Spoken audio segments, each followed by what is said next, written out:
Bonjour à tous et bienvenue sur Crypto Signal. Aujourd'hui, on va parler des possibilités d'appel aujourd'hui de la part de la SEC envers Grayscale.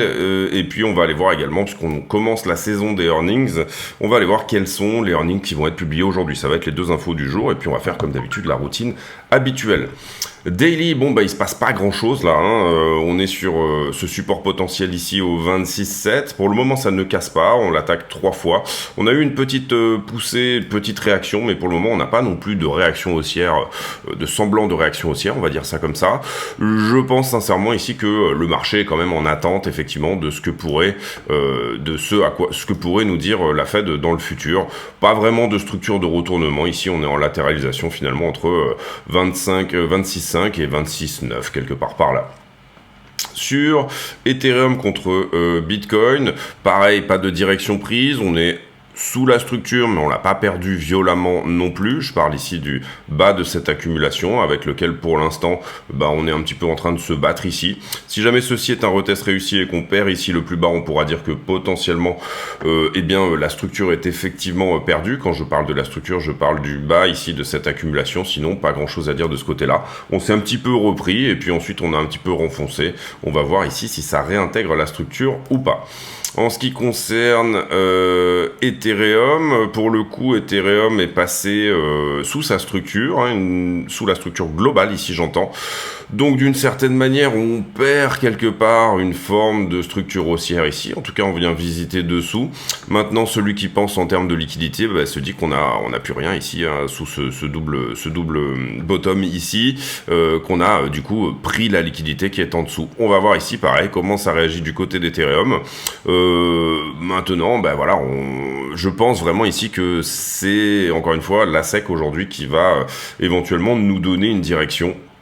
Je pense également que ce que le marché est en train de pricer, que ça soit sur Ethereum ou sur Bitcoin en ce moment, c'est justement un potentiel appel de la SEC. Donc on va aller voir ici le fondamental, quelle est l'idée nécessairement sur ce que pourrait nous dire à ce stade le marché par rapport à ce fameux appel. Total 3, donc toutes les altcoins sans BTC et sans Ethereum, on est sous support ici, on a perdu, vous le voyez ici, cette accumulation. On est en train de revisiter le support qui est jaune ici, celui-ci. Pour le moment, on n'a jamais réellement clôturé une weekly entière là-dessous. Si jamais on venait réellement à faire ceci, je pense que le prochain niveau se trouverait potentiellement un petit peu plus bas, à savoir ici sur la trend dans cette zone-là. Donc un total à 308, ce qui voudrait dire à peu près autour de moins 5, moins 10% sur les alts.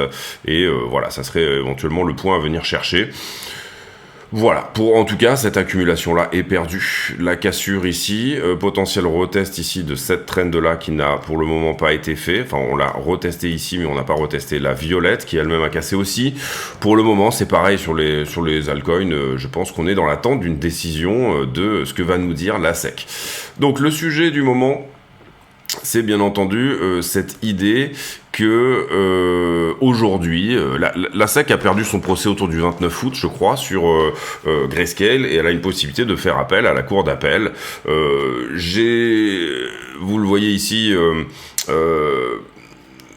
elle doit en fait faire appel à la cour d'appel, encore une fois, de Washington DC, donc le District of Columbia. Ici, il faut comprendre plusieurs choses. D'abord, il y a des chances que la SEC fasse appel, puisque c'est ce qu'elle nous a dit. Il est relativement bizarre qu'elle ne l'ait pas fait avant, puisque en général, la SEC n'attend pas les deadlines pour dire on fait appel ou on fait pas appel. Maintenant, on n'a eu aucune information que ce feeling, que cet appel a vraiment été fait. Donc pour le moment, il y a deux possibilités. Vous avez des analystes qui disent la SEC ne va pas faire appel. Ne pas faire appel ici voudrait dire une forme d'acceptation des ETF spot dans leur globalité, y compris celui de Grayscale, bien évidemment. Et faire appel voudrait dire tout simplement redelayer toute cette histoire d'ETF spot, toutes ces choses-là, etc.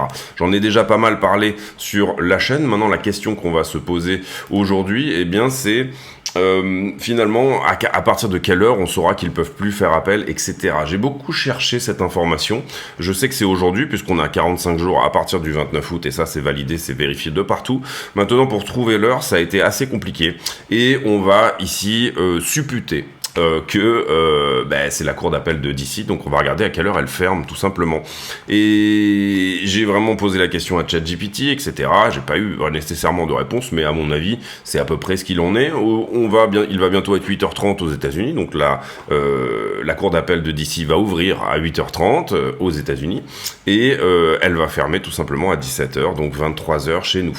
Ça veut dire qu'aujourd'hui, entre 14h30 et 23h, il est possible que la SEC vienne faire appel dans ce cas-là.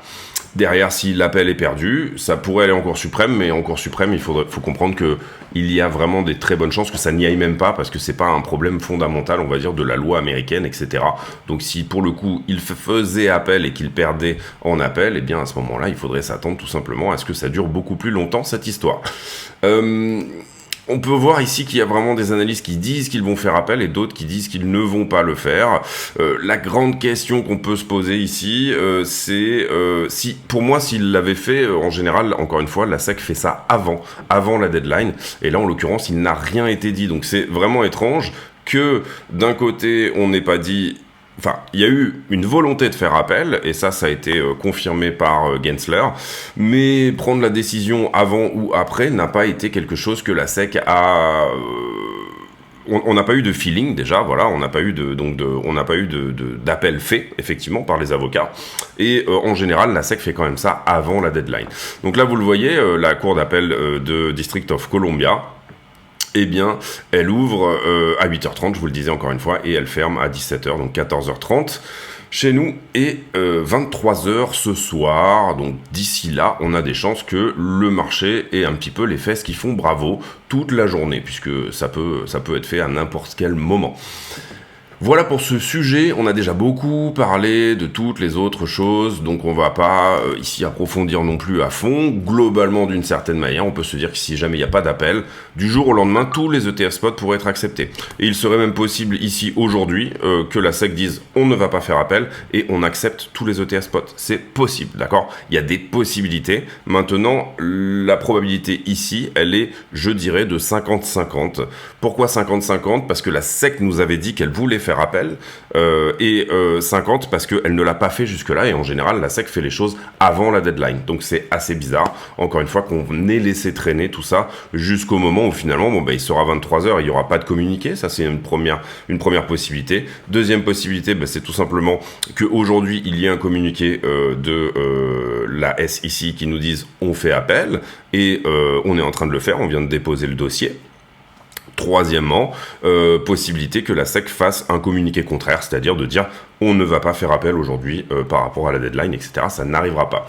Aujourd'hui, on aura les earnings également qui vont principalement aujourd'hui donc nous donner tout ce qui est les grands du secteur bancaire, enfin quelques grands, JP Morgan, Wells Fargo, BlackRock, je me demande s'il n'y a pas First Republic Bank aussi, mais qui est beaucoup plus petit. Et beaucoup plus, qui a pas mal de problèmes en ce moment. Ici, ça va être important de savoir comment ils ont géré finalement cette chute des obligations qu'il y a en ce moment. En Argentine, Milei qui est à 75% dans les sondages d'opinion favorable, et ça voudrait dire une Argentine pro-Bitcoin dans les prochaines années si jamais il est élu. Le marché du travail, et là on regarde les job openings qui sont en train de tomber très fort, et en l'occurrence là ce qu'il faut peut-être comprendre c'est que ça signale une récession. Ce que vous voyez, les bandes grises ici sont des récessions, donc ça pourrait signaler une récession. En tout cas ça va plutôt dans le sens d'une Fed qui altère l'économie, et donc ça c'est intéressant. En Palestine, présence ça c'est quelque chose que vraiment je voulais juste mettre en avant, mais présence à Gaza d'un gros gisement de gaz. On ne sait pas, et ce gisement de gaz a été découvert en 99, on ne sait pas à quel point il est gros. Vous voyez ici qu'il est montré comme étant à 42 milliards de mètres cubes, ce qui n'est pas grand chose par rapport à Léviathan et Tamar, mais il n'a jamais réellement été sondé de manière propre, tout simplement parce que les Palestiniens, ce gisement n'a jamais été utilisé, n'a jamais été ouvert, et les Palestiniens n'ont pas accès à leurs eaux territoriales. Ils ont une interdiction, ils ne peuvent pas aller à plus de 2000 nautiques de leurs propres eaux territoriales. Donc ils ne peuvent pas ici tout simplement aller sonder ces histoires-là. Il y a eu beaucoup de tractations entre Israël, la Palestine sur ces choses-là, et la question qu'on se pose ici c'est où est la guerre, où est l'argent, et il y a eu des sondages qui ont dit que potentiellement ce gisement était plus gros que Léviathan et Tamar réunis, c'est-à-dire les deux plus gros. aucune certitude là-dessus, on ne sait pas réellement ce qu'il y a là-dessous, il y a des gens qui le savent, mais nous on ne le sait pas bien évidemment. Quand les USA, premier producteur de pétrole mondial, ouvrent le robinet, bah ça donne ça, cette espèce de gros spike. Ici, les États-Unis ont en ce moment un assez gros problème qui est, on a remis de l'investissement sur la table, hein, ça c'est une bonne chose. Vous comprenez que quand il y a une forte demande en pétrole, il faut avoir déjà 10 ans avant mis les investissements en place pour aller chercher les nouveaux gisements. Donc ça a été fait sous Obama et de manière assez péchue. Donc forte indépendance énergétique pour les États-Unis, qui je le rappelle sont le premier producteur de pétrole au monde. Et ici, en ce moment, ça ouvre le robinet assez fort, tout simplement pour reconstituer des réserves stratégiques, déjà, parce que les réserves stratégiques des États-Unis sont en ce moment au plus bas, et puis pour refaire dumper les prix, puisque ça reste un problème stratégique que le pétrole soit excessivement cher. Et en Inde, ça risque de faire mal cette histoire-là, le groupe Adani, qui est accusé d'un blanchiment d'argent de 5 milliards de dollars. Donc ça risque de faire mal, parce qu'il y a pas mal de banques ici qui sont dans cette histoire. Tous les chiffres qui nous disent que l'inflation est à 3,7%, et ça je l'avais beaucoup expliqué sur la chaîne, en fait, c'est pas la réalité ici, il faut comprendre que depuis septembre 2021, on est plutôt à 20%, puisque on prend une inflation qui est glissante en permanence, on efface des mois précédents. Donc il faut pas confondre ici désinflation et déflation. Et en l'occurrence, oui, on s'est mangé un plus 20% depuis 2021, sur les chiffres officiels, c'est-à-dire que potentiellement, on s'est tapé beaucoup plus. Ici, Ottavio Costa qui nous dit que potentiellement on serait à peu près ici par rapport aux 3 vagues d'inflation, et il nous remet en 1973. C'est une théorie que j'avais effectivement élaborée. Est-ce qu'on va pas dans encore une fois une décade, une dizaine d'années de stagflation et d'inflation? On peut se poser la question au vu du contexte géopolitique, mais également de ce que nous disent effectivement les charts. C'est la question. Et ici, potentiellement, tous les shutdowns qu'on avait eu sur Solana, qui auraient été peut-être potentiellement orchestrés par FTX. Donc on n'en finit pas avec FTX. Ici, Bybit qui coupera ses services aux nouveaux utilisateurs français. Donc si vous êtes français, vous ne pourrez pas faire votre KYC et vous inscrire à partir du 20 octobre. Ça ne veut pas dire que les acomptes qui existent vont être suspendus. Ça veut dire qu'on ne prend pas de nouveaux clients ici. Personnellement, on est bien évidemment partenaire avec Bybit. Donc ça va couper ici une partie de ce que au moins la chaîne peut payer pour être à peu près à break-even, hein, puisque tout ça c'est des frais, c'est du temps, etc. Voilà, c'est une décision qu'ils ont pris pour être en adéquation tout simplement avec ce qu'il se passe en France. Et vous avez encore une semaine pour vous inscrire si vous décidez de le faire. Encore une fois, c'est pas une pub nécessairement pour cet organisme-là, mais si jamais vous aviez dans l'intention de vous inscrire sur Bybit, faites-le par les liens de la chaîne, tant qu'à faire. Ça ne vous coûte pas plus cher, ça vous économise même un petit peu de frais, et ça permet à la chaîne tout simplement d'avoir un petit peu de cash flow pour vivre. Voilà, et puis là on est à la vidéo d'hier. J'ai beaucoup retweeté ces derniers temps. N'hésitez pas à venir nous rejoindre également sur le Twitter de Crypto Signal. Le lien est en description de la vidéo, et vous le voyez tous les jours, ça tweet un petit peu des nouvelles, ça tweet un petit peu ce qu'il se passe. Wall Street Journal, ici on parle de Israël, Gaza également. On veut une évacuation de la totalité des civils de Gaza. Alors pour aller où? En Égypte, Jordanie, Cisjordanie, Liban. C'est bien évidemment quelque chose de relativement compliqué. Mastercard qui développe une monnaie numérique de banque centrale tokenisé, taillé pour le Web3 en Australie. Il faudrait creuser ici pour voir si ça peut être éventuellement scalable. Derrière, ChatGPT qui prédit que l'action de Microsoft, après avoir gagné, puisque je crois qu'il y a une fusion Microsoft-Activision,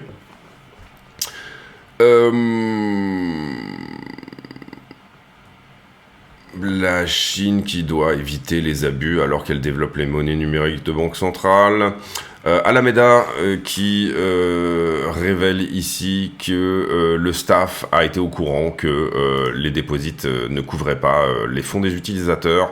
On va passer ici sur FTX parce qu'on en aura tous les jours, on en aura vraiment énormément. Jack Dorsey qui visiblement est seed investor dans un projet. Ici on est encore sur Gaza, Israël, Palestine, Israël. Ici, on est sur Wall Street Journal, non, c'est Market Watch. Et ici, les tech stocks qui pourraient monter un peu plus haut sur cette earning season. Et voilà pourquoi. À voir, effectivement, si c'est ça qui se met dans les tuyaux. On passe désormais à la liquidité. J'en profite pour vous dire de mettre un like, c'est super important pour la chaîne également, et de ne pas hésiter à venir nous rejoindre également sur le Discord dont le lien est en description de la vidéo. Si ce n'est pas déjà fait, vous abonner, activer la cloche des notifications, et éventuellement aller jeter un œil sur la boutique de merchandising que vous avez ici avec tous les t-shirts Crypto Signal et 2-3 autres t-shirts marrants autour du Bitcoin. Ça, c'était pour la petite page de pub. On a liquidé 41 millions hier, à peu près 20 millions sur... Ah non, pardon. 19 millions, oui, sur Bitcoin et Ethereum. Ici, Big Time qui fait 8 millions de liquidation. Donc ça, c'est un nouveau dans la liste. Il passe direct deuxième. Et puis Rune, YGG à nouveau, WLD. Bon, voilà, vous voyez, il y a quelques nouveaux dans la liste des 10 altcoins qui ont le plus nettoyé en liquidation. Carnet d'ordre relativement vide dans la zone, pas grand chose à dire de ce côté-là. Si on dézoome un petit peu, pas vraiment d'ordre ici qui se sont rajoutés, que ce soit là ou là, donc une structure d'accumulation ici. Disons que dans une structure d'accumulation, il semblerait que les acteurs ont envie qu'on descende plus bas, qu'on aille plutôt, ils sont plutôt acheteurs de la zone, on va dire jusqu'au 24,8. On n'a pas ici d'ordre qui se sont faxés sur le rebond, comme on a pu avoir peut-être une accumulation par contre qui s'est faite ici, d'accord? Donc là, on est peut-être sur des acteurs qui prévoient que le marché va baisser, ou en tout cas refusent d'acheter à nouveau la zone entre 26,5 et 27, on va dire. Marché en levier, que je regarde beaucoup en ce moment.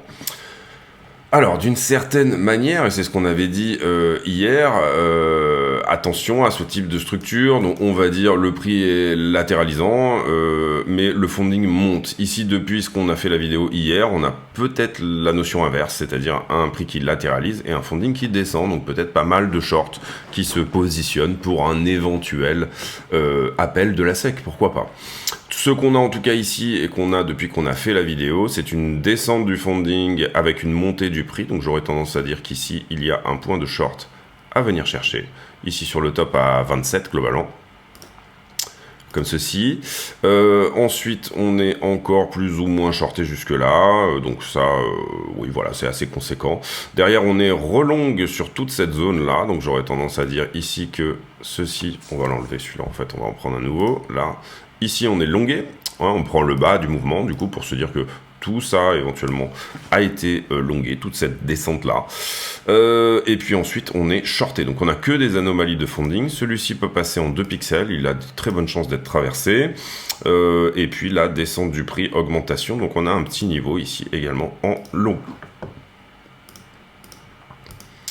Voilà pour les niveaux de liquidation. Bon, globalement, ça reste des niveaux de price action à ce stade.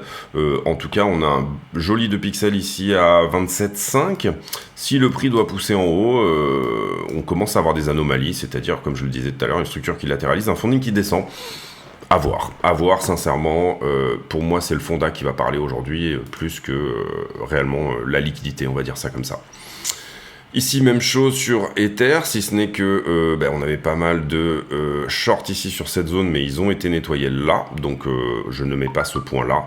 Ici, on a pas mal de shorts également, mais ils ont été nettoyés aussi. Ici, même chose, plutôt du short, mais on est nettoyé. On recommence à être longué à partir d'ici, mais ça va dans le sens du prix, donc on va mettre un niveau en trétillé à peu près par ici. Trétillé parce qu'il n'y a pas d'anomalie.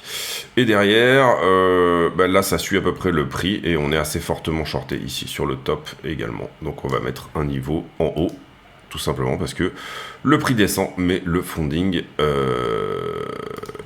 Oui, là, ici, j'ai le prix qui augmente, et le funding qui descend. Derrière, on n'a pas d'anomalie en longue en dessous, donc on n'est pas extrêmement longué sur cette structure sur Ethereum. En tout cas, c'est pas ce que je vois ici sur le mouvement. Les bulles de liquidité, qu'est-ce que j'ai fait là? Non, c'est pas ça. Pardon. Les bulles de liquidité sur notre ami BTC. Très jolie bulle ici à 27. Donc un peu plus haut, ça short un petit peu sur la zone, les longues sont timides, une partie ici a été corrigée, en tout cas c'est ce qu'on peut voir, on a éventuellement 26,5 à revenir, donc quasiment venir prendre le bas là ici, mais c'est pas énorme et on n'a plus beaucoup de liquidité en 5 jours, on est désormais sur un delta en faveur des shorters de 7 milliards au-dessus du prix, donc tout cela semble plutôt haussier, sauf encore une fois à dire que le fondamental pourrait parler dans la journée. Je le répète, entre 8h30 et 17h, heure de Washington. Ici, 4,42, c'est marrant, on a beaucoup plus, du coup, en fait, c'est pas marrant, mais Ethereum a eu une action plus baissière que Bitcoin, de toute façon, donc c'est normal, il a liquidé plus de shorts. Mais vous voyez, 7 milliards sur BTC et 5 milliards sur Ethereum, on va dire que la normalité, en général, c'est plutôt la moitié sur Ether que sur Bitcoin, puisque Ether a à peu près la moitié de la dominance de Bitcoin, et même en ce moment, même plutôt un tiers, quasiment, un peu moins d'un tiers. Quelques longues ici sur la structure, mais c'est pas énorme non plus. Une très belle poche de liquidité pour aller, je dirais, à 1006. Ouais, c'est ça. Des grosses bulles ici qui sont systématiquement nettoyées, que ça soit sur le short comme sur le long. Est-ce qu'on a bien nettoyé celle-ci en bas? Oui, celle-là est nettoyée si on est sur du x100 ici. Donc on peut peut-être estimer qu'on attend une grosse position en ouverture pour éventuellement choisir une direction. C'est pour ça que le prix en ce moment n'est pas extrêmement dans un sens ou dans l'autre. Personnellement, je vois une grosse position ici à 1605. Si jamais on y va, ça nous donnerait à minima une B. Si on a fait une A de descente, ici ça nous donnerait une B de ressources, on va dire, un retracement haussier. Pour le moment, aucune certitude là-dessus, bien sûr, mais en tout cas, c'est plutôt mignon en termes de liquidité pour pousser en haut. Le problème, encore une fois, c'est que je pense que on n'aura pas nécessairement de grosses directions sans avoir cette espèce de news qui plane sur la journée d'aujourd'hui. Dire que, encore une fois, on est sur du 50-50, pour moi, n'est pas déconnant. On a, encore une fois, une SEC qui nous a dit, je ne pense pas, je vais faire appel, enfin voilà. Et puis, derrière, à l'inverse, on a donc le prix qui, forcément, commence à pricer cet appel potentiel, je dirais même là-dedans. Et si jamais ça n'est pas le cas, à ce moment-là, on aura un nouveau push, c'est-à-dire, même s'il y a une annonce comme quoi la SEC ne va pas faire appel, ce qui serait encore mieux que d'avoir une zéro annonce ou quoi que ce soit et d'attendre 23 heures, on pourrait avoir un push, et pour moi, ce push se situe autour des 30 000 $ dorénavant, c'est-à-dire un retest ici, peut-être très légèrement en dessous, un retest quelque part par là, 26,5, 29,5, quelque chose comme ça. Si c'est pas le cas, voilà, ou alors ça peut être un pétard mouillé, c'est-à-dire la SEC peut dire on ne fait pas appel, et puis ça peut nous donner autre chose. Mais je suis plutôt dans ce scénario-là, moi, personnellement. Et je peux me tromper, encore une fois, je parle de mon scénario ici. Influencez-vous vous-même, prenez des directions, choisissez tout simplement vos trades et choisissez vos scénarios par vous-même. Encore une fois, je vous donne mon avis parce que je vous donne... parce que c'est le principe de la chaîne, tout simplement.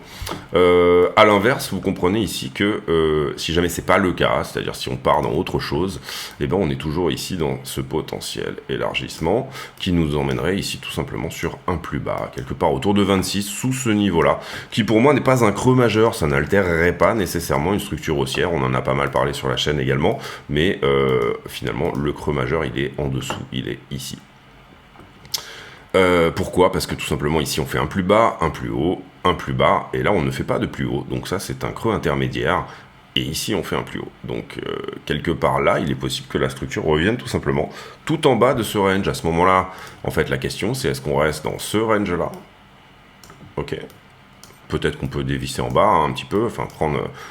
est-ce qu'on reste, enfin c'est pas une certitude qu'on y reste, mais voilà, est-ce qu'on reste là-dedans? Ou alors tout simplement, est-ce qu'on vient s'installer au-dessus? Voilà, je pense que c'est à peu près ça la question.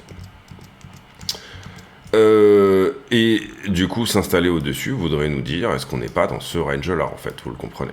D'accord? C'est-à-dire que si on vient s'installer au-dessus de ça, on a des bonnes chances d'aller revisiter le haut, puisqu'on passe une forme de point de contrôle. On va regarder vite fait, tiens, le volume profile dans cette structure, ça peut être intéressant.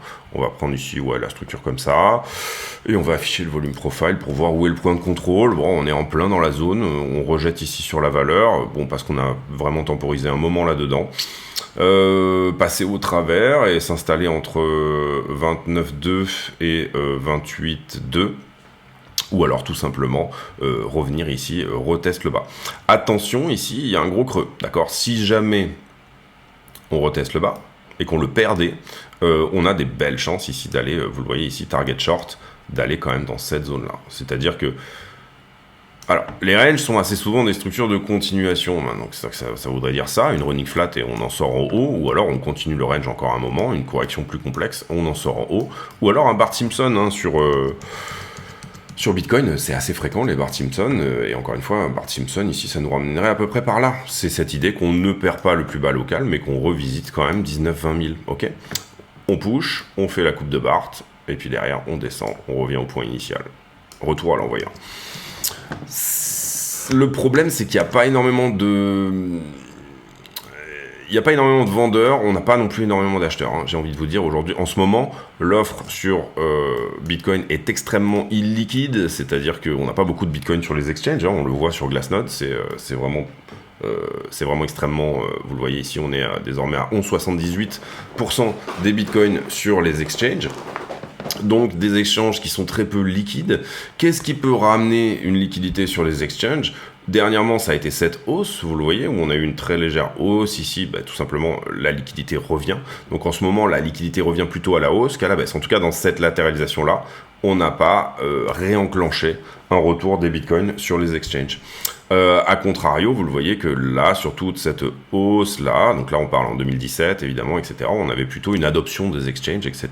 Depuis le Covid, on a cette trend qui est on sort des exchanges. On va avoir ici un choc de l'offre, c'est certain. La question c'est est-ce que ça va être à la hausse ou à la baisse, d'accord? C'est vraiment la question du moment. Il est tout à fait possible que ça soit à la hausse comme à la baisse. On a aussi une contraction de la volatilité.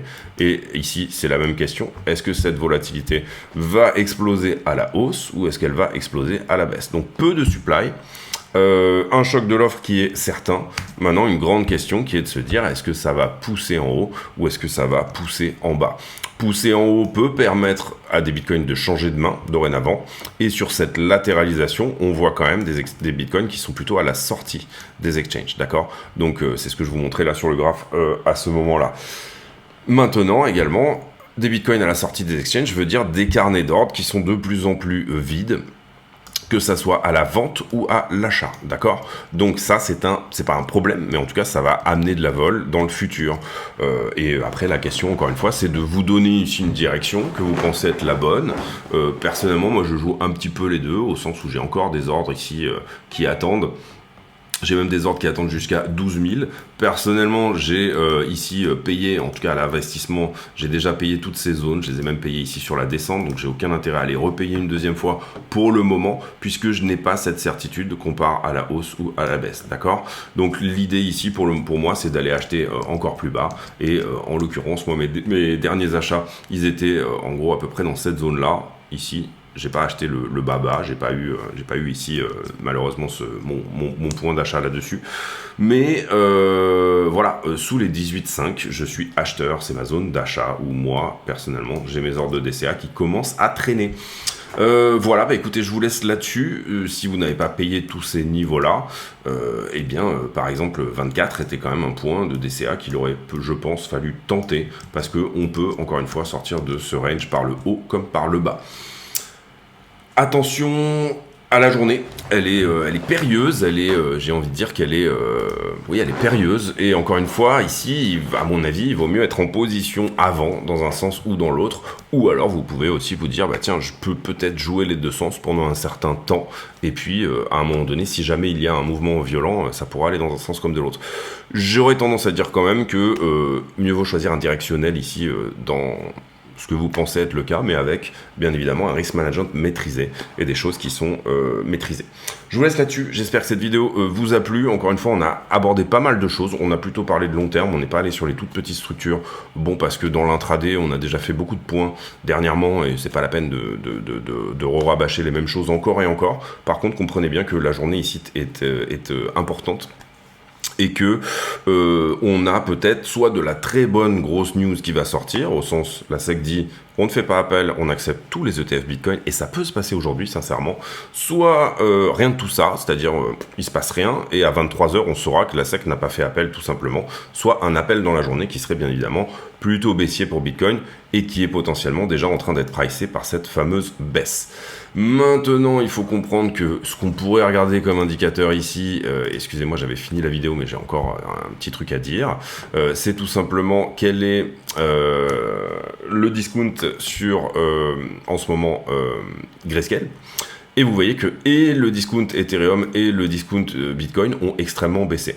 Je m'attends personnellement à ce que si la SEC ne fasse pas appel, ce discount-là nous donne un plus 17% directement dans la journée, qu'on revienne à zéro directement sur le GBTC et que ce discount se transforme en premium, qu'il devienne positif dans la journée d'aujourd'hui, d'accord? Mais on voit ici quand même sur le GBTC une forme de trade, on va dire, qui est plébiscitée par une partie des institutionnels qui jouent potentiellement, entre guillemets, ce mouvement de se dire, bon, on va peut-être ici y aller. On avait, nous, une target à 24 dans ce gap, et pour plusieurs raisons, notamment cette épaule, tête épaule, ici, vous le voyez. Ici, on avait une target à 24 sur GBTC. Si jamais la news sort, effectivement, en tout cas, ou si elle ne sort pas, enfin, vous comprenez ici, je vous ai montré les deux choses, eh bien, vous voyez qu'on a une jolie structure de retournement également, si elle casse ici, une autre petite épaule, tête épaule là, dedans, qui nous dirait que, c'est parti, en fait. C'est-à-dire que la course aux ETF est partie. L'ETF ARK 21 arrivera le 10 janvier, quoi qu'il arrive. Vous le voyez ici, légère target au-dessus à 26. Si jamais on casse, hein, bien évidemment, pour le moment cette structure n'est pas cassée. Je disais quoi? Oui, ARK 21, deadline le 10 janvier. Entre maintenant et le 10 janvier, il se pourrait qu'un gros paquet d'ETF soit tout simplement accepté.